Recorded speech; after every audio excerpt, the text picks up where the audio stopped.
a liberal idea at all, but apparently it's really upsetting the neocons who just want to push for war and regime change operations everywhere. So this just happened a little bit ago earlier today, and she made a simple tweet. All she said was fix health insurance, not regime change in Venezuela. Doesn't seem, I honestly don't know why it got so much traction and it angered so many people, but it apparently did.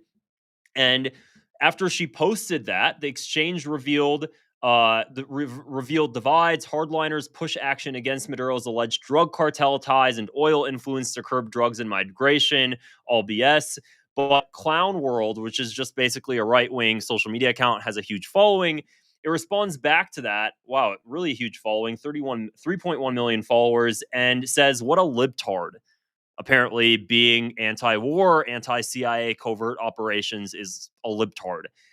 Glenn Greenwald quoted that and said, opposing regime change wars instead of using American resources to improve the lives and community of Americans.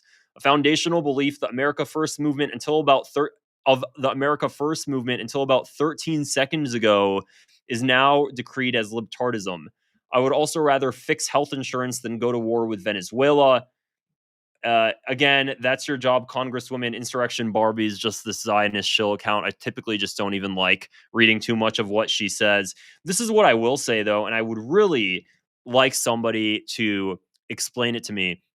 Every president, before they go in, at least President Trump, let's talk exclusively about President Trump. He campaigned on being anti-war. Prior during his campaign, he also said he'll get the war in Ukraine figured out immediately. Ukraine shouldn't be getting $1 of US taxpayer funds. We're not going to give them any more weapons. How do we go from that? The whole campaign, that's everything he was running on. And then all of a sudden he flip-flops immediately and he's like the CIA puppet. It's so obvious. You can tell when a president is really just in line with the establishment and just doing whatever the deep state wants. And this Donald Trump is a man who is just part of this establishment deep state operation. So is any other president previously. There hasn't been a president since John F. Kennedy who hasn't been. Of course, there may have been presidents that slightly deviated and upset the establishment, but to go full 180 and be like, F this is how things are going to go. Last president to really do that was John F. Kennedy, and look what ended up happening to him. So Jeffrey Sachs, he's a political commentator I like to listen to, primarily geopolitics. He made this interesting analogy, or he talks about this story of men in black suits and how when you're a president, you get in and you become president, all of a sudden you begin to realize how things really operate and how people really begin to push for war. Jeffrey Sachs talked about this in a video here. Let me go ahead and share my screen so you guys can see that. Take a listen to this so you can see him better. There we go. Take a listen. He has an observation which I found very astute or very accurate. He said, I've dealt with 3 presidents now. He says they come to office with ideas, but then soon enough, the men in dark suits and blue ties show up and tell them the way the world really is. And that is why things continue as they are, essentially, no matter who is in office. And I think that there is a great deal of truth to that. When I look at foreign policy from Clinton, who was a Democrat, it's the economy, stupid. But he was the one that initiated the NATO enlargement. He was the one that bombed bombed Serbia in 1999 for 78 straight days. Then George W. Bush Jr., who... So we'll stop right there. I think you get the gist of it. You become president, everything you campaigned on suddenly disappears, and you have this deep state operation telling you how things really work. Now, of course, that might have been an exaggeration, or it might not have been. Honestly, we're not the president of the United States. We don't know how things go behind the scenes. But what we do know is it's pretty corrupt, and it seems like there are other people pulling strings. I previously talked about Viktor Ostrovsky, the Israeli Mossad officer, who also said something very similar, that the Mossad and also the CIA do not really care who's in power and who's the leader, who's the politically elected leader, because ultimately they know that that's fleeting and leaders will come and go, but the CIA will stay indefinitely. At least That's currently what's going on. And while that's happening, the CIA has a mind of its own. The CIA can give the president of the United States false intel in order to alter and shift his position on certain things, to change his actions towards certain things, to influence US foreign policy. The CIA will easily commit false flags. Operation Northwood, there are a lot of examples of this.